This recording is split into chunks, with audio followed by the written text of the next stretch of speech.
Hello, everybody, and welcome to the Workforce Observer. We are so pleased to have with us Ron Lippitt. He is a Chief Strategy Officer at Apidel Technologies, a global staffing company with recruitment specialists in India and the United States. Thanks, Ron, for being here, and I'm going to dive right into the questions. So let's ask, I really wanted to get a sense of this AI hype. So the thing I'm looking at is what can AI do for the industry? It would be great if you could, maybe give one or two examples and a use case you can reference if you can. Yeah, absolutely. And first off, thank you for having me on the show. It's actually exciting to be here and talk about some of the cutting edge stuff, AI or any of the other things that I think are changing our industry. So I really appreciate the opportunity to be here. Listen, AI is all the rage right now, and everyone's talking about what's capable through AI and machine learning and some of the newer ways that we're receiving, processing, and deploying data. So for us as a staffing company, as it is for the entire workforce solution industry, we're all kind of wandering through the mist together right now, realizing how best we can leverage AI to, at the end of the day, do what we do, which is to place people into positions where they make sense for the right role, for the right amount of money, in the right amount of time, these types of things. So AI is something we are leaning on heavily right now as an industry, and even at Apidel Technologies, it's something that we are constantly evaluating, looking at, and measuring in terms of its performance capability. Specifically, I'll just tell you that there's lots of applications right now. I feel like every week I wake up and I'm reading new journals about new ways to apply AI to achieve different kinds of results. One of the ways that I have to tell you that I was really kind of blown away by recently was AI technology around the interview process. And this has been super interesting for me because I actually went through a sample just recently where I was interviewed by AI. Just as an example, they could send this out to, let's just say, a generic type of role, say like a Java developer, and they could send out a requirement to literally thousands of people, get an X percentage of those people who are interested in the role who agree to be interviewed and essentially sourced and screened through AI. The interview happens through the AI technology, and I swear, Subhadra, it's like you're talking to an actual person. It's Let me ask you, so this is one tool that can do all this? There are many tools that do this now. When I first learned about the capability, it was one tool that kind of ran the show. Now, this is a measure how quickly things are changing. Now there are several major tools out there that do this. And then the interview process is completed, and the AI then measures you as a candidate, not just in terms of your expertise and insight into what the questions might be, but your physical demeanor, your voice, your posture, how well you might culturally be a fit. It is amazing the data sets that are evaluated through AI. And that's just one example. And I'm telling you, this is changing literally every single week what's possible through it. So, you've intrigued me. So this tool is going to be used by an employer, right? It can be used by an employer. It certainly can be used by staffing companies. Okay. And then how does it work? Just give me a short run through. So how do you start? You have the tool on your desktop? Yeah. So as a staffing company, and just to be clear, I'm not a technology guy, right? I'm an executive who uses the technology. But I'll just say this: we would send out, we have our database of potentials for every rec that we are responding to. So in theory, we could employ this technology, which is in the form of a link, or we can have the technology itself send out the invites to our sourced subset of candidates that we want it, and it could be hundreds, it could be thousands, or it could just be a couple.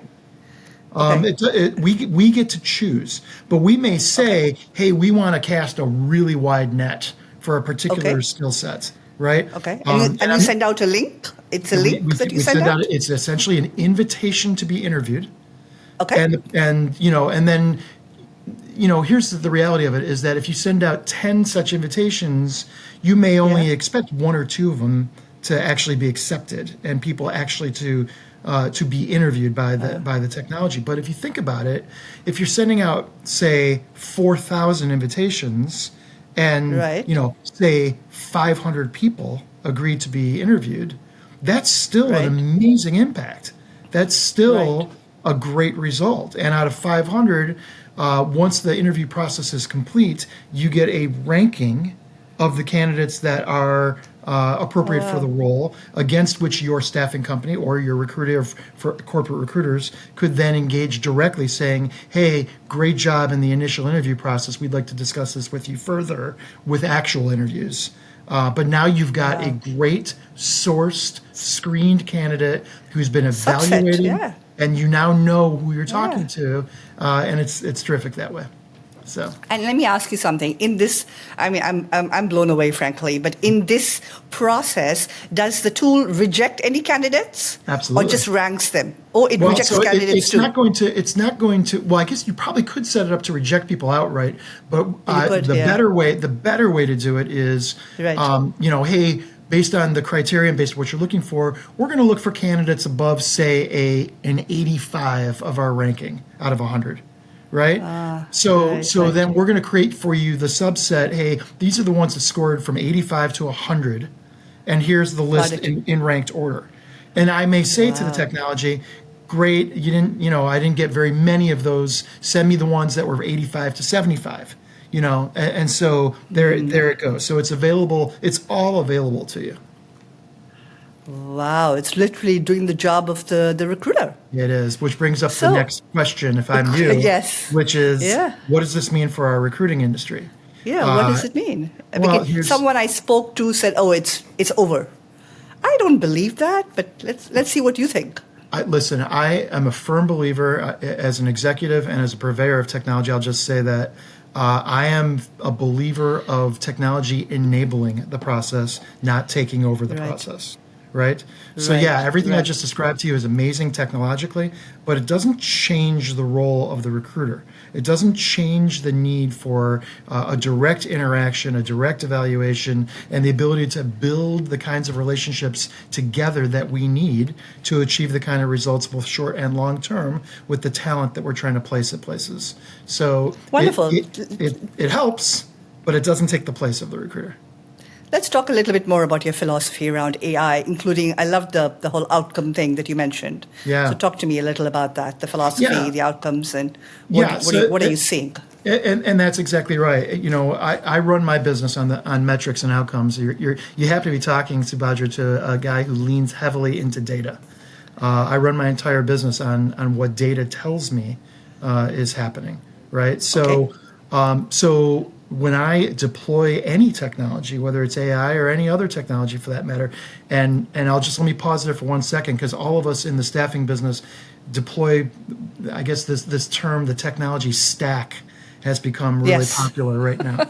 Everyone wants to know, what's your stack? What technologies are you employing this week, right? Because Right. and it's a fun question to answer, because I'm always interested to see what's out there and what people want to talk about. But from my perspective, as an executive and a leader in this industry, I'm trying to ascertain what the data tells me in terms of the impact, right? So if I'm talking to my deployment teams anywhere in the United States or anywhere around the world for that matter, I'd like to understand what a particular technology, whether it's AI or anything else, what was the cost, the ROI the expected ROI to deploy this technology, and what were the actual results. And then I would base that on short and long-term planning for what the expected outcomes were actually against what we thought when we deployed the technology. And what often you find is Right. that things need to take more time.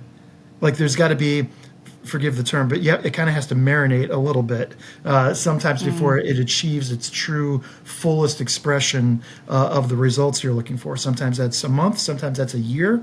So you have to be patient to an extent. But Right. my point is this: we measure everything in this business. In the staffing business, we are a Sure. numbers driven thing. Some technologies do not deliver the ROI, though they're still valuable. Right. So I look at the metrics of everything we do. Right. And what are you finding?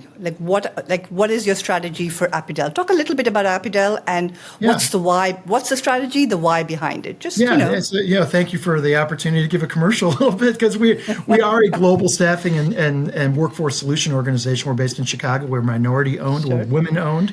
So Sure. that is something that's really sensitive to. And that is, I'll just say this, with respect to diversity, that is part of our what we really have passion about in creating metrics around, because we want to know Right. the diversity impact we're having at the clients who we serve, and more importantly, the communities that those clients in turn support, right? So what is the actual diverse impact that we're having at the candidate level to be able to drive real community impact with the programs that we support? But overall, listen, this is a fast-changing business. It's funny because when we started, we just celebrated our 12-year birthday, so we're still young. Congratulations. We're young-ish, but we've evolved so quickly as a company. We started like a lot of other companies that we kind of took on the things, whatever they might be, from a staffing standpoint. We didn't really have a whole lot of criteria about the things we worked on. We work on anything, and that led to a lot of short-term and high transaction types of jobs that maybe aren't as desirable. They're important, don't get me wrong, but in the industry, that's not always what you're looking for first. Now, as an organization, we've really evolved into, we know exactly what we're really good at. We know particularly where we drive real impact, measurable impact with our clients, and that is where. Sorry for interrupting. Yeah. Where is so that? so we're heavy into professional services now, particularly IT, particularly scientific, in healthcare and finance, and these are engineering roles. This is where we really have shined. And I'll just say one last thing. One of the reasons I loved working with Apidel when I was their customer for 10 years. And one of the reasons I loved working with them is because whenever something really impossible came up, like a red herring that no one else either wanted to work on or for whatever reason just couldn't find people for a particularly difficult skill, it was always Apidel that I would call. And I used to think it was like a magic, like a secret sauce that they would employ. I never asked them any questions, but they always managed to find me the person that I needed. And it turns out the secret sauce, if anyone's listening out here that wants to know the secret sauce, here it is. They just threw tons of assets at this. They worked really, really hard on things and in the effort to earn my trust, earn my partnership. And that was the secret. They just worked really, really hard on these jobs. So what is the, and I don't want to throw you off guard, but like, we're talking about AI, we're talking about technologies. What would the spend be that you, in terms of actually that you are spending on these new technologies? Yeah. So it's a good question, and different technologies have different cost strategies. I'll just say this: most of them are software as a service, which have monthly contracts, right? Or so you might sign a 1 or 2 year overall contract, and they can either bill you monthly or they bill you quarterly or semi-annually. But as an overall, I would just say this without giving away the secrets. I would expect our technology cost to be somewhere between 3 and 5% of our overall net expenses. And of that, the technology cost, how much do you think is AI? Yeah, well, AI is it's kind of a brand new thing, but like as an example, the technology that I just shared with you regarding say interviews, something like that might cost anywhere between $25,000 to say $125,000 a year, depending upon how you're using it. Okay. Yeah. Any other AI technologies worth mentioning? In terms of brand names? No. I mean, in terms of using, now we talked about the interview process. There's tons of AI out there. That you use and you like, not just, it's out there, it's great. So we use AI for sourcing technology as well. We can scan literally millions of resumes with AI and be able to drive into subsets really quickly and focus on the candidates that we want to focus on super quickly through AI. Right. Okay. And that allows us to use fewer human assets to be able to achieve what I guess even just a few years ago would have taken a lot of manpower to be able to achieve. So that's actually a really common way right now in the staffing industry to use AI. But it's no less important. It's a really critical piece of the puzzle for us. And how do you do this? Do you have one person who goes through it? Or, I mean, you're chief strategy officer, you obviously have a team. Yes. But in terms of new technologies, in terms of AI, how, do you have one person who's kind of, Yeah, like how do you. again, Subhadra, it's a really great question because what typically happens is that we get whispers from different parts of the organization. Hey, have you heard about this technology? Have you? Here's what it is. So let me answer your question two ways. No, we don't have a person whose role it is to evaluate technology. That's not to say we shouldn't have one. Maybe we should have somebody whose entire job is to constantly evaluate and measure the technology stack that's available out there and assess ROI. As it is now, we get the whispers from the various divisions and the various areas of our organization. We typically go back to them and say, that's an interesting idea, interesting technology. Walk us through the ROI of it. We have them put together a report for us, which executives and leadership can evaluate. And from there, we consider doing some type of either initial evaluation or just moving ahead with a purchase. So that's typically how it happens right now. It's not what I just shared with you. It's perhaps not the most sophisticated or mature way yet, but I think if you ask me this question in, say, 2 years, I bet you It'll be different. Answer. I bet you I will have Yeah, I think everyone's evolving, right? I mean, Yeah. people saying things. So what do you see as the challenges around adopting AI? What's your approach? What do you recommend for the industry? Yeah, well, so my biggest fear, and this is a challenge, but it's also a fear. My biggest fear is what we talked about a moment ago, that by the time we actually deploy successfully the technology we're working on, that it's either no longer as valuable as it once was, or it doesn't achieve the results that we had originally designed it to do.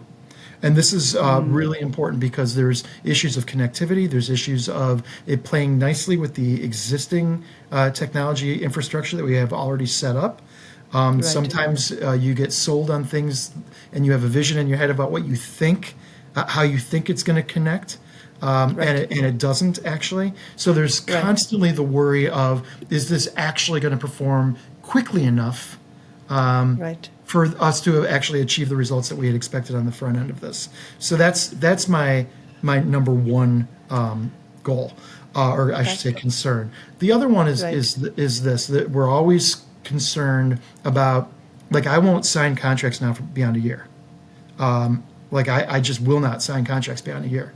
And sometimes that rules us out of technologies because they want to sign a 2 or 3 or a 5-year technology. But as we said, and I think most people at this point agree, particularly with AI, the speed of technology is moving so quickly that I don't want to be handcuffed to a particular technology set and not have the freedom to be able to achieve different results through different tech stacks, right? So that's been a big part of that. And that perhaps limits my ability to sign on with some great tools that are out there. But I promise you, for every great tool that's out there that's demanding a 5-year agreement, there's another great tool right behind it that only wants a 1-year agreement. So, yeah. So, wow. Yeah. So that's as an executive, that is something the contract itself and the terms of the contract is something I'm very concerned about. If you had to recommend to the industry on how to educate themselves on this, what would you? I mean, I know you have a way of doing it at Apidel, and that's your way. That's fine. Yep. But what would you recommend? I mean, and I was going to tie this in with, I was just curious if you had to design an AI strategy for a staffing firm which is under 10 million, and you do know that the majority of staffing firms are under 10 million. Yeah. I'm not talking about the big players. What would you say? Yeah. Well, so let me just shamelessly plug my friends first off at Staffing Industry Analysts, who are, for most folks, I don't know if you know them or not, who folks who are listening, but they are first and foremost a research organization.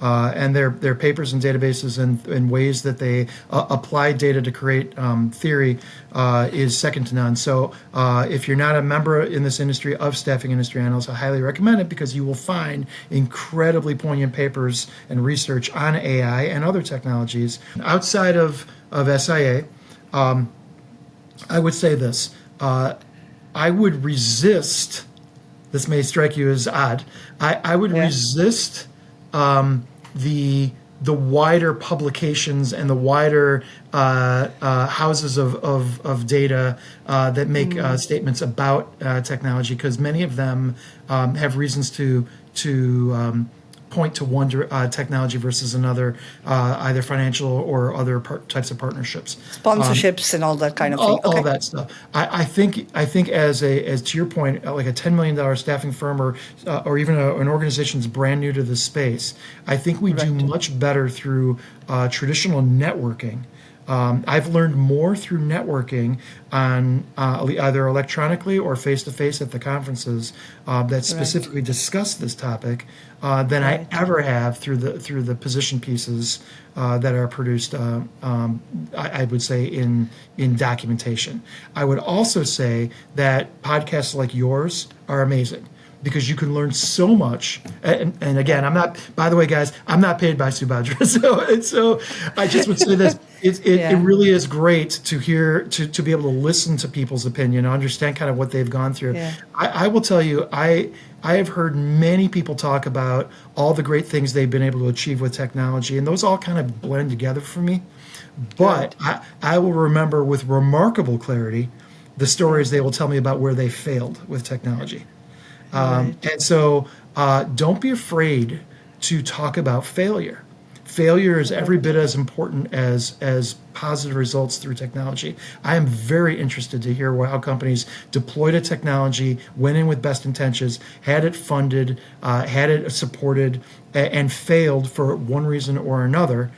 These are exceptional moments to be able to understand where technology could apply, and so that you don't fall into the same bucket, you may make a different selection based on these types of stories. So I highly recommend networking to learn from your peers out there about what has worked for them, or more importantly, what has failed for them. Yeah, no, I think it's a great idea. I think I'll look into, I'll see if people are willing to speak about it, because the challenge obviously is, finding a company who will say, yes, we did it, and we failed spectacularly, and here are the results, is not very easy. So, and you know what's really funny about that is when people fail, they always, they can be really specific about how much money they wasted. So when you talk to big companies, it's not so much I failed, it's I failed and we wasted $250,000. I failed and we wasted $1.3 million. Like, it's always something specific about how much they wasted, whereas if they succeeded, it doesn't matter how much money it was. It's like, no one wants to talk about that. Yeah. What are you seeing with larger companies? Now, I talked about the smaller ones. Obviously, they have now some sense of what you're saying. But what about the larger companies? What are you seeing? The larger staffing companies? Well, so I heard you just say the larger staffing companies. So let me just say this, that larger companies. Let me just say about the MSP business first, the managed service provider business. Are we talking about the independent MSPs first, or are we talking about the MSPs who also have staffing arms attached? Because so many do. You're so smart, Subhadra. There is a difference between those two. But let me just let me group them as a whole for a moment. Okay. There was a time when these companies, many of them deployed their own technologies, typically VMS technologies, but where they basically tried to aggregate this industry's technology set into what they deployed out to the client. And what we've learned these last 5 years is that it's too much. These companies cannot build and support technology so quickly that it actually manages every little outcome that all these small companies that are designing really specific technologies, particularly with AI, like, you can't keep up. It's impossible to keep up. And so many companies have abandoned trying to own it all and deploy it all in favor of, hey, I'm just going to deploy this piece of the technology set, and I'm going to start creating partnerships with all these other companies and build my own tech stack to be able to support my clients. It's the same for large staffing companies, because you get large staffing companies that have signed on with major ATS players typically to support their staffing business, and major ATS players have gone through the same struggle. They're trying to aggregate technology sets to be the one-stop shop for this entire business, and I'm telling you, it can't be done. It cannot be done. You must create tech stacks. So even the major players have largely abandoned the notion of having a single or small tech model for how they deploy out to the marketplace. You must have a series of technologies out there that you can lean on to solve different outcomes that your clients are expecting of you. And I guess these technologies would need to talk to each other too, right? Yeah, that's right. I mean, And you that's can't just have, 100 different integrations. It has to be sort of That's A right. talks to B talks to C, right? I mean, You're 100% right, Subhadra, and I think that's the other job that we're not really talking about is there might be a job of a person evaluating the technologies that are out there and expressing ROI, but then there's got to be another person out there that says, "Hey, time out. We can't use this technology because it doesn't play nice with how our integration setup is right now." it's set up, it's structured. Yeah, that That's makes right. complete sense. And those are very logistical things that I'm not a tech guy, but these are real issues that have shut down opportunities for technology companies. No, that's great. Give me a quick, what do you think, 2025, what's this going to look like? Any We're idea? excited. Yeah, we're excited. I mean, as an industry, I think a lot of us are excited. Us staffing companies, we all kind of whisper to each other, "What are you seeing out there? What do you think is happening?" And listen, this has been a tough 18 months. I'll just say that we've all tightened our I belts, know. and a lot of great companies have not survived the downturn. And I'm seeing some just amazing people that are on the market right now because of the downturn. But I will just say confidently that we are seeing the signs that the turn is happening, and I believe truly that in fourth quarter, moving into quarter one of 2025, we should see data that supports what we're seeing at Apidel out there, that things are starting to soften, that work still needs to get done, the contingent part of our world still needs to be leveraged. Right, you can only tighten your belt for so long. At the end of the day, work has to get done. So we are starting to see that, and I do believe there will be data to prove my point by first quarter of next year. Yeah, the temporary workforce has always been a great indicator of markets, right? So that's really good to know. Well, thank you so much. Thank you for the insights. It's been just wonderful talking to you. And for those of you who want to learn more, the links will be in the description. Thanks again. Subhadra, it was my pleasure. Thank you for having me.